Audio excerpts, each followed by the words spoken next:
Tujuan pembelajaran, dengan mempelajari bab ini, siswa semua diharapkan mampu, pertama, mendeskripsikan pengertian struktur sosial, kedua, mengidentifikasi diferensiasi sosial di masyarakat, ketiga, membedakan berbagai pengaruh diferensiasi sosial berdasarkan pengamatan atau kasus yang terdapat di masyarakat, dan yang keempat, memahami stratifikasi sosial. Assalamualaikum warahmatullahi wabarakatuh, anak-anak semua. Kita kembali lagi pada pembelajaran sosiologi kali ini. Nah, sekarang kita akan belajar mengenai struktur sosial. Struktur sosial adalah keseluruhan jalinan antar unsur-unsur sosial yang pokok, yaitu kaidah-kaidah sosial, lembaga-lembaga sosial, kelompok-kelompok sosial, dan lapisan-lapisan sosial. Cara memperoleh status atau kedudukan ada tiga, yaitu yang pertama yaitu ascribed status. Yang kedua yaitu assigned status. Dan yang ketiga yaitu assigned status.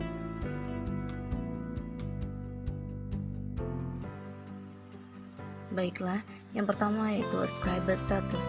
Status yang diperoleh oleh orang dengan cara ini yaitu secara otomatis tanpa usaha dan tanpa memperhatikan perbedaan kemampuan yang dimiliki oleh seseorang tersebut, karena status tersebut didapat sejak ia lahir. Contohnya yaitu keluarga bangsawan, yaitu keluarga Ratu Elizabeth dari Kerajaan Inggris.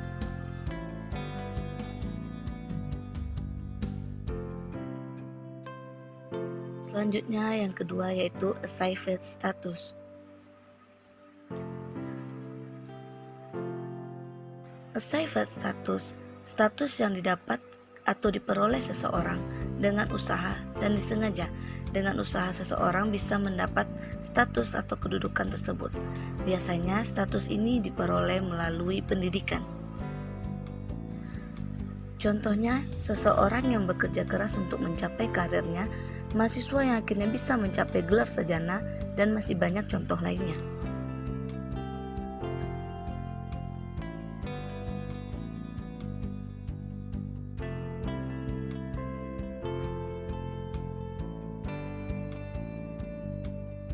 Yang ketiga yaitu assigned status. Cara ini merupakan kombinasi perolehan status dengan perolehan usaha secara otomatis dan dengan cara usaha. Status ini merupakan penghargaan atau pemberian dari pihak lain. Status ini bisa berupa tanda jasa atas perjuangan mengenai kebutuhan dan kepentingan masyarakat.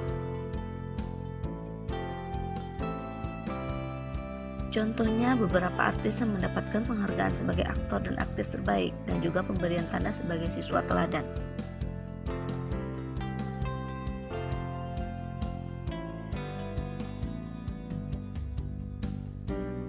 Materi selanjutnya yaitu diferensiasi sosial.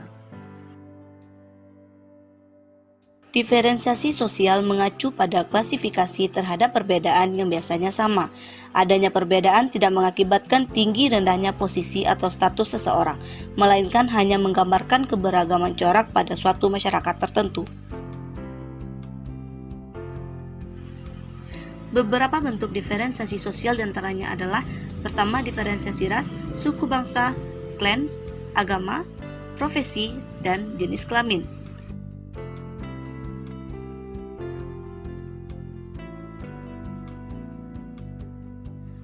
Ras adalah kelompok manusia yang memiliki ciri-ciri fisik bawaan yang sama. Secara garis besar, manusia dibagi dalam 3 kelompok ras utama, yaitu ras Mongoloid, ras Negroid, dan ras Kaukasoid.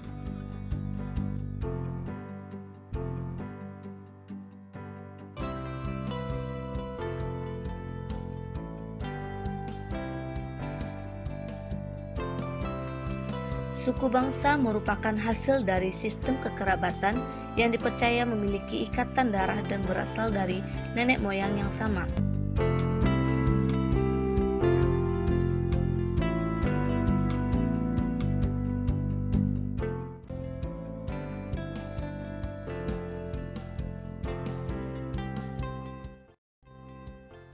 Agama merupakan sistem yang terdiri dari kepercayaan dan praktik yang berkaitan dengan hal-hal suci.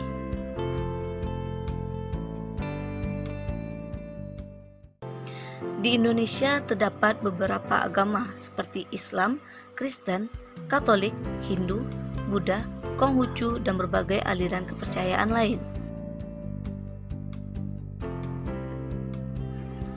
Pembedaan tersebut bukan untuk menentukan tingkatan. Dalam diferensiasi ini, tidak ada status agama yang lebih tinggi atau rendah. Ini karena pada dasarnya, semua agama memiliki status yang sama, yakni diakui oleh pemerintah.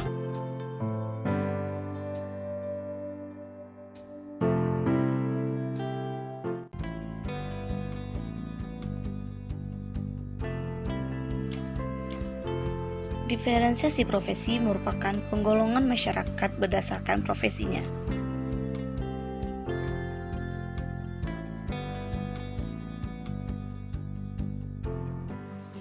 Dari penggolongan tersebut, maka kita dapat melihat kelompok masyarakat yang berprofesi sebagai guru, tentara, pegawai, polisi, dan lain-lain.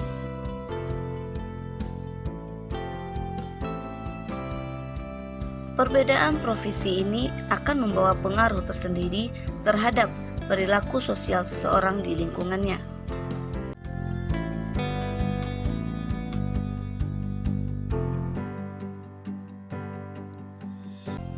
Materi selanjutnya yaitu stratifikasi sosial.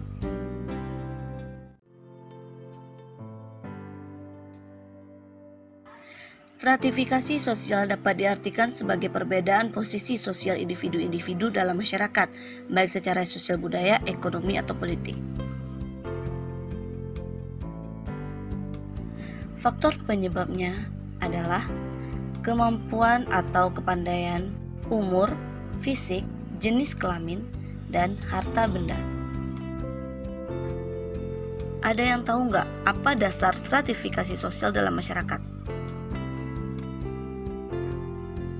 Dasar stratifikasi sosial dalam masyarakat disebabkan adanya sesuatu yang dihargai lebih seperti kekayaan, kekuasaan, keturunan, pendidikan, status, atau kedudukan, dan juga peran. Sampai di sini dulu materi kita pada pertemuan kali ini. Kita akan sambung lagi materinya untuk pertemuan pembelajaran selanjutnya. Semoga pembelajaran kali ini dapat dipahami.